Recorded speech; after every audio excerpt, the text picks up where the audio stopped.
Гледате вестите на Сител. Во студиото со вас Иван Кузмановски. Добар ден, ви благодарам што сте со нас. Ова се настаните кои го одбележа денот. Кризната состојба ќе продолжи. Владата бара начин да се намали цената на зеленчукот и јајцата. Се преговара и дополнителен попуст за дизелот. Студенти кои работеле во странство и работници од Ирак и Авганистан на протест пред УЈП. Управата тврди дека законот мора да се почитува, а данокот да се плати. Мицкоски открива нови чувства за одговорност. Имам чувство дека набргу високи функционери од претходната влада на СДСМ, поранешни премиери, председатели на влада, нивни блиски од семејството и така натаму ќе бидат опфатени со одредени прогони. Опозицијата тврди дека промената на власта во Унгарија предизвикала паника во ВМРО-ДПМНЕ. Иран се закани со целосна блокада на поморскиот сообраќај ако САД продолжат со блокадата на нивните пристаништа. Трамп најавува можност за договор до крајот на месецот.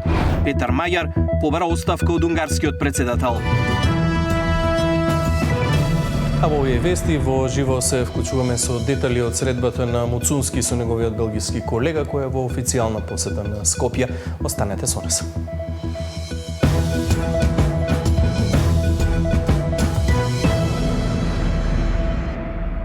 Владата најави дека ќе ја продолжи кризната состојба. По анализата на резултатите од инспекцијските контроли на пазарниот инспекторат се бара начин како да се намали цената на зеленчукот и јајцата. За да се влијае на цените се преговара и дополнителен попуст за дизелот. Мартин Арсов ги има деталите. Маркетите скратиле дел од својата заработка за цените на производите да не скокнат нагло. Ова го покажува извештајот на Министерството за економија.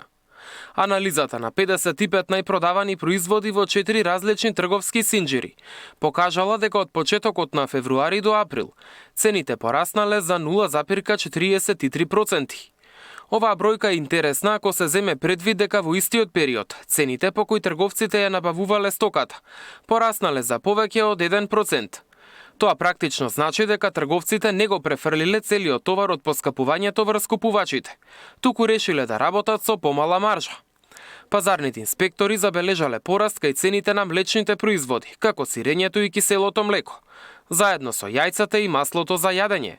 Поскапеле и доматите и кромидот, но збирно гледано, овошјето и зеленчукот има пат од околу 0,86%. Поевтиниле и безалкохолните пијалаци. Најголемо поскапување пак од скоро 1,5% има кај хигиенските производи. Во моментот размислуваме како да дојдеме до поевтини цени за граѓаните за одредена група на производи каде што имаме двоцифрен број проценти изголемување. И наскоро ќе излеземе со таков став, инаку имаме и производи кои што за волја на вистината и се поевтинети. Состојбата со горивата е стабилна. Од нафтените резерви не е потрошен ниту 1 литар, вели премиерот. Според движењата на светските берзи, Мицкоски вели дека и следната недела цените на горивата најверојатно ќе останат исти или пак ќе бидат намалени. Кризната состојба ќе продолжи. На вчерашната владина седница се донесе одлука таа да се продолжи уште одреден период. Ќе имаме дополнителна седница на која што ќе донесеме мерка за се уште да го држиме нивото на данокот на додадена вредност на 10% наместо на 18%. Во зависност од цените на берзите така ќе бидат и акцизите, нели? Има таму согласно закон колкави треба да бидат тие попусти. Попустот за неголемиот дел од бензинските станици е во сила до крајот на април, а како што рече Мицкоски, се преговара за дополнително намалување на дизелот. Ке видиме, мислам дека се буткаме на рака за уште 1 денар да извадиме по литар. Вчера регулаторна ги намали цените на горивата, па заедно со попустот. Бензинот БС-95 од денеска се продава по 80 денари, 98 октанскиот за 82, а дизелот за 92,5 денари по литар. Мартин Арсов, Сител телевизија. Студенти кои работеле во странство, но и работници од Ирак и Авганистан денеска излегоа на протест пред Управата за јавни приходи. Незадоволни се од постапката во која им се бара да платат данок за средства кои ги заработиле пред 5 години. Управата тврди дека законот мора да се почитува, а данокот мора да се плати. Студентите кои во летниот период работеле во Германија и поранешни работници во Ирак и Авганистан излегоа на протест пред УЈП. Револтирани што управата сега им бара да платат данок на она што го заработиле изминативе години, но и од нетранспарентниот однос на дел од службениците во управата, кои им давале нецелосни информации, велат дека се жртви на институционална неправда. Јас сум многу разочаран од односот на УЈП кон сите работници кои работат во странство, кон студентите, бидејќи навистина не е во РТВ да направиме проста математика.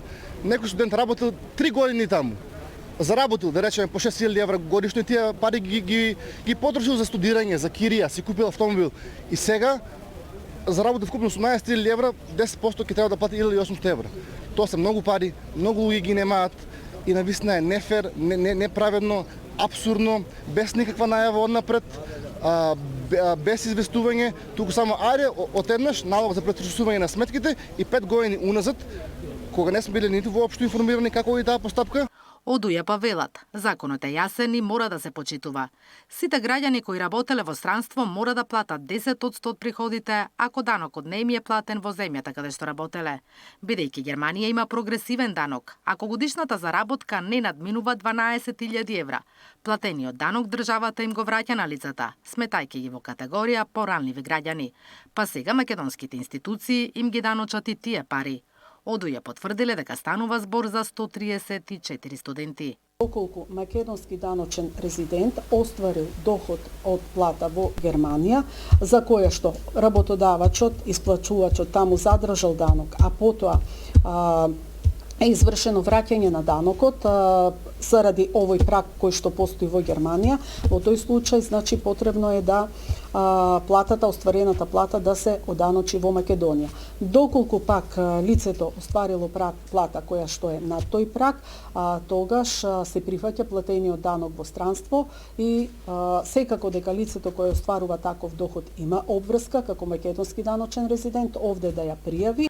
Поддршка на студентите им дадоа и лицата кои со години работеле во Авганистан и Ирак. И дури годинава им стигнале решенијата дека треба да платат данок од 2020 година па навака. Поднеле и доказ дека данокот им е платен од фирмата која ги ангажирала. Но вела дека УЈП тоа не им го признава. За мене има платено таа фирма 12.800 евра за 3 години данок. Значи 4.000 евра годишно. Тие не го признаваат. Сите ние кои добивме решенија во јануар, акотативни решенија, ги обжаливме на управен суд. Тужбите, жалбите се процесирани. Натаму ќе следи што ќе следи со управен суд. Ако се достави доказ дека е платен данокот со државите со кои имаме подпишано договор за избегнување на двојно одданочување, лицата не треба да платат ништо, појаснуваат од УЈП. Имаат обврска само да го пријават приходот.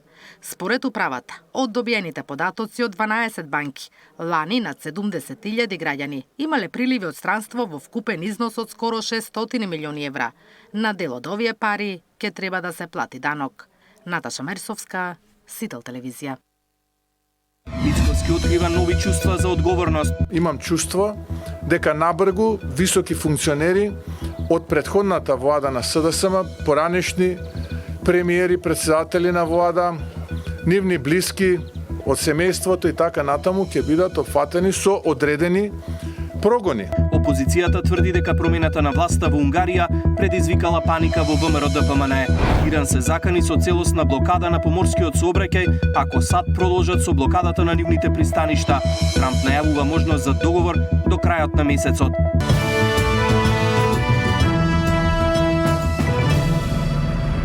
Премиерот Мицкоски денеска јавно откри дека имал чувство од и поранешни премиери, функционери на СДСМ и нивни блиски ќе се соочат со одговорност. Опозицијата пак тврди дека промената на власта во Унгарија предизвикала паника во ВМРО-ДПМНЕ. Премиерот има чувство дека наскоро поранешни премиери и високи функционери од опозицијата ќе бидат цел на одредени прогони.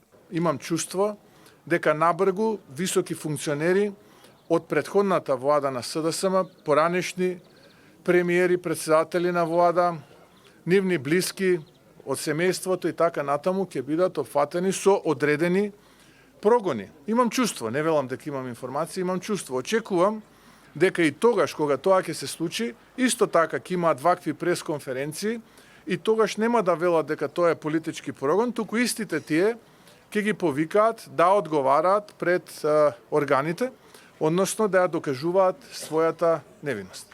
Реакцијата на премиерот следи по тридневното славие во СДСМ по поразот на Орбан на изборите во Унгарија. Мицкоски ја праша опозицијата зошто не го повика екс-директорот на ЕСМ Васко Ковачевски да се врати во Македонија и да се соочи со правдата. Од СДСМ и денеска констатираат дека промената на власта во Унгарија предизвикала паника во ВМРО-ДПМН. Денеска, кога Орбан паѓа, ВМРО организирана криминална група, гледате сите дека во огромна паника. Сакам денеска да бидам многу прецизен во име на СДСМ. Ние ќе бараме целосна, темелна истрага за сите финансиски и бизнис интереси и врски помеѓу Орбан и Мицкоски. Нема веќе криење. Нема веќе лажење. Ќе одговара секој што го направил ова злодел. Граѓаните имаат право да дознат вистината, особено затоа што се работи за нивните пари. Доаѓа време на вистина, доаѓа време на правда и секако доаѓа време на одговорност. Жерновски констатираше дека поразот на Орбан бил историска победа на демократијата над авторитаризмот и на Европа над корупцијата, коментирајќи дека сличен избор ќе имали и македонските граѓани на следните избори. Александар Спасовски, Сител телевизија. На покана на министерот за надворешни работи и надворешна трговија Тимчо Муцунски, денеска и утре во официјална посета на Македонија престојува министерот за надворешни работи, европски прашања и развојна соработка на Кралството Белгија Максим Прево. Првата средба се одржа попладнево во МНР, а во моментов во теки и пресконференцијата. Од таму во живо известува колешката Ивана Соколович Најдова. Ивана, кои се информациите? Така, Иван, од теке официјалната посета на белгијскиот министр за европски прашања Максим Прево овде во Македонија на покана на шефот на македонската дипломатија Тимчо Муцунски.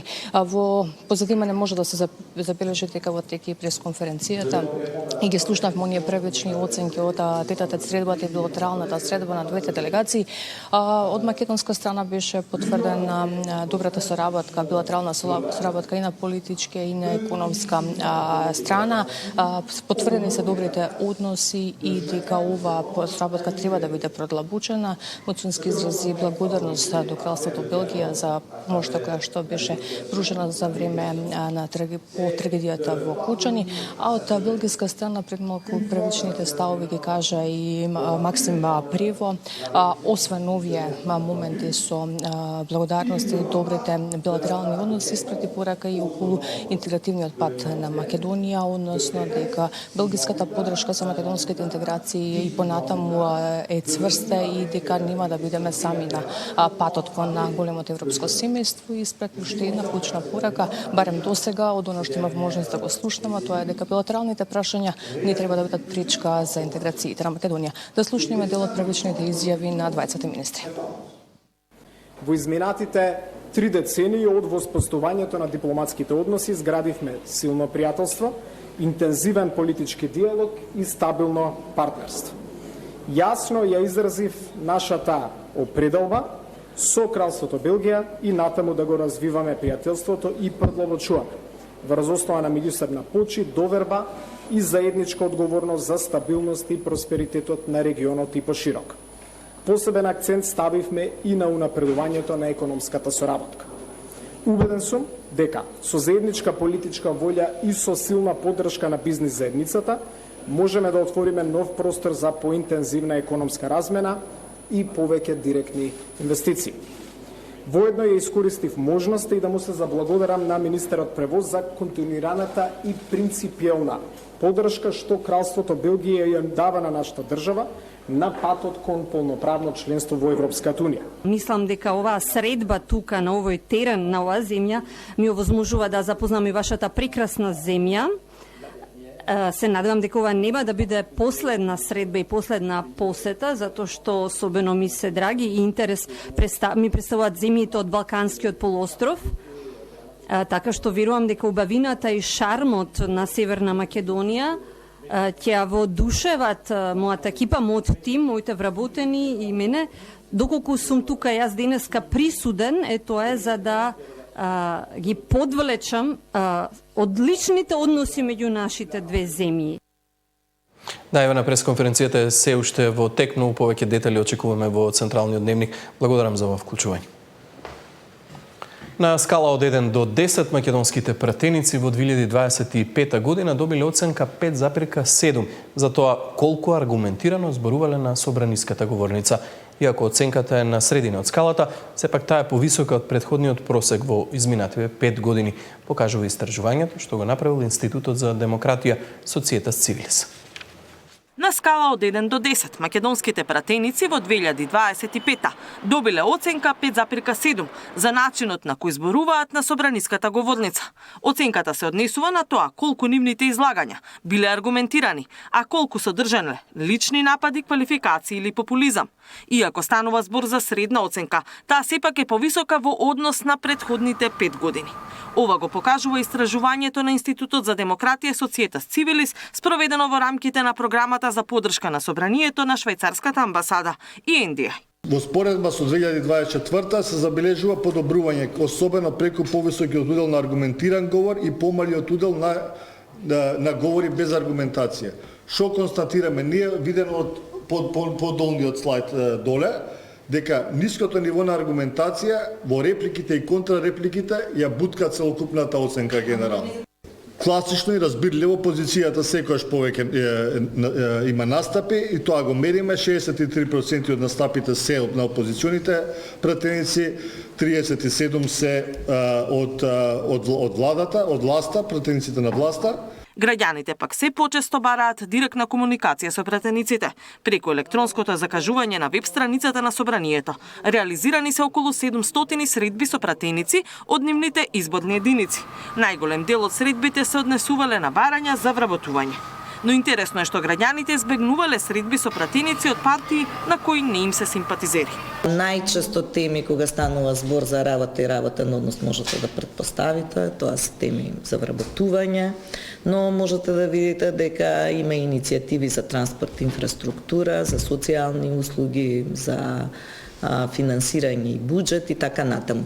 Толку се поделени граѓаните во однос на политичката припадност, да просто не се осмелуваат да влезат во канцеларијата на друг пратеник, бидејќи ќе бидат прецепирани како да припаѓаат одредена политичка партија. Истражувањето за нивото на дебата во парламентот се спроведува веќе 12 години. Во тој период, македонските пратеници никогаш не успеале да добијат оценка повисока од 5 за начинот на јавно обраќање. Катерина Нешкова, Сител телевизија.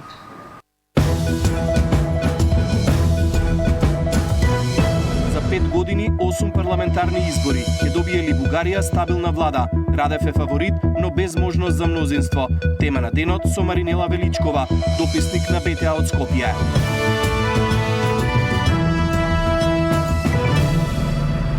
МВР казнува со помош на најсовремена технологија преку системот Безбеден град, но далечен е патот додека да влезете во систем дека казната е платена. Освен што дале пари, казнетите мора уплатницата и записникот да ги однесат на шалтер, да чекаат ред и да ги чуваат документите затоа што се е можно. Граѓаните се револтирани, а МВР најавува нов систем, но до тогаш ќе мора да се чека ред. Зоран Јаневски ги има деталите. Камерите од Безбеден град казнуваат дигитално, ама потврдите за платен сообраќаен прекршок МВР бара од граѓаните да ги донесат лично.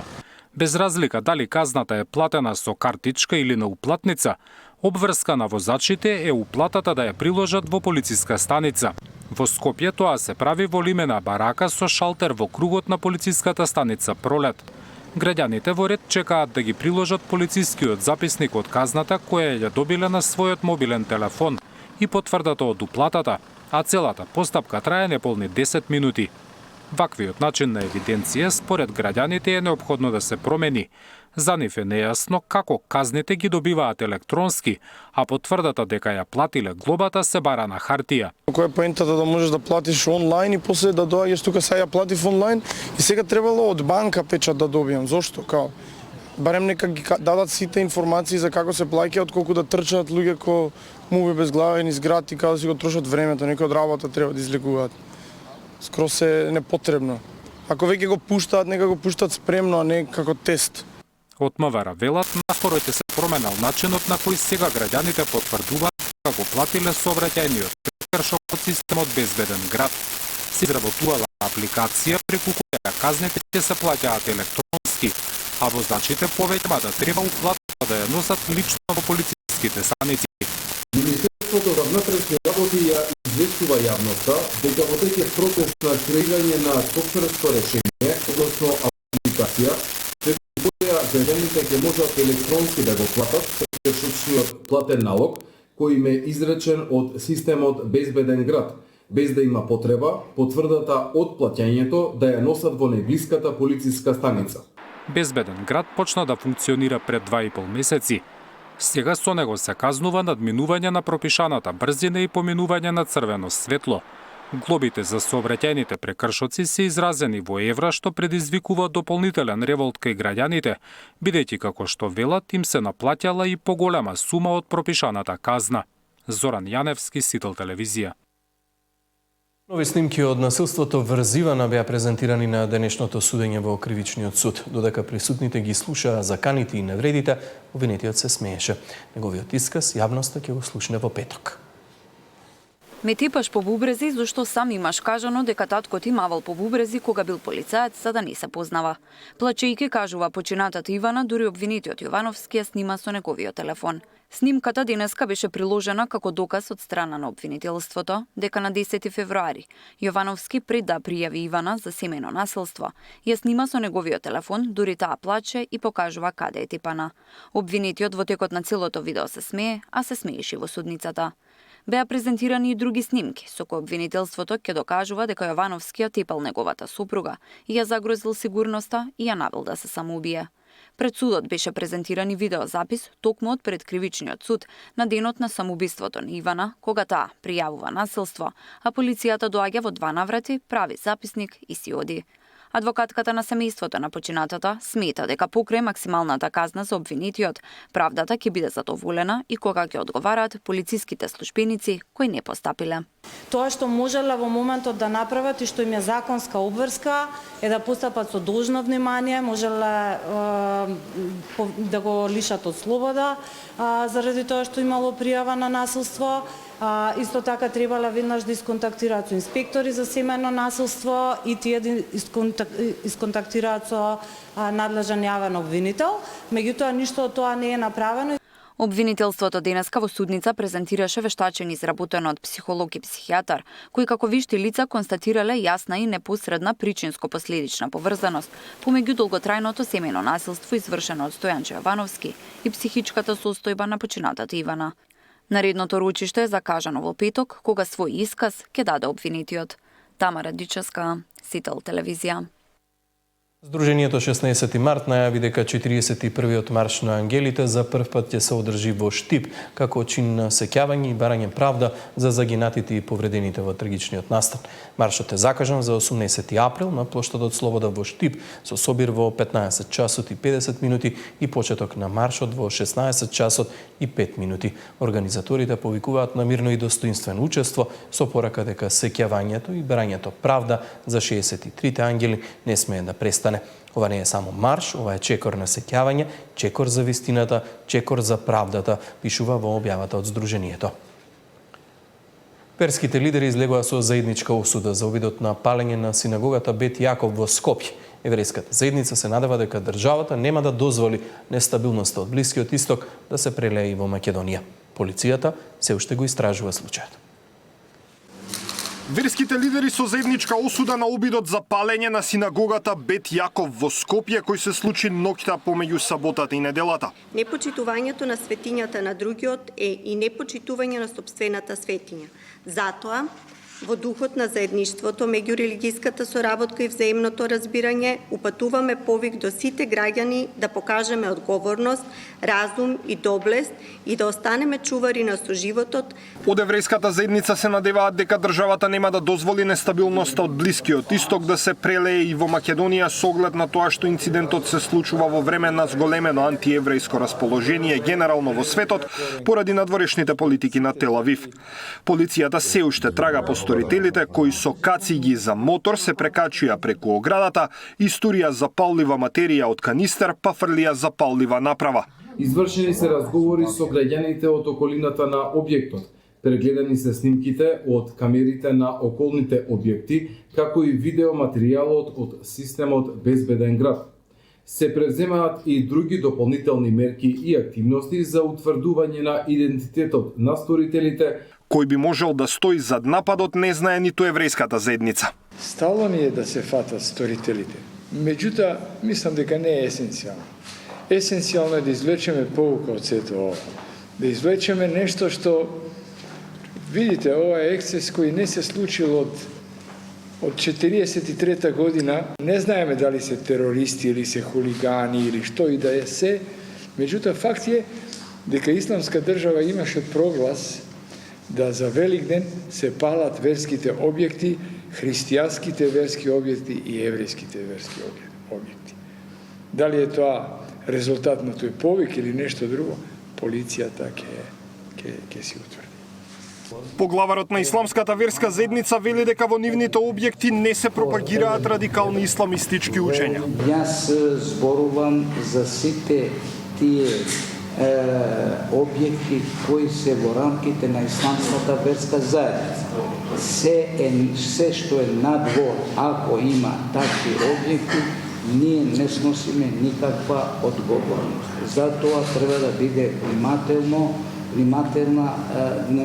да бидат самите државни институции.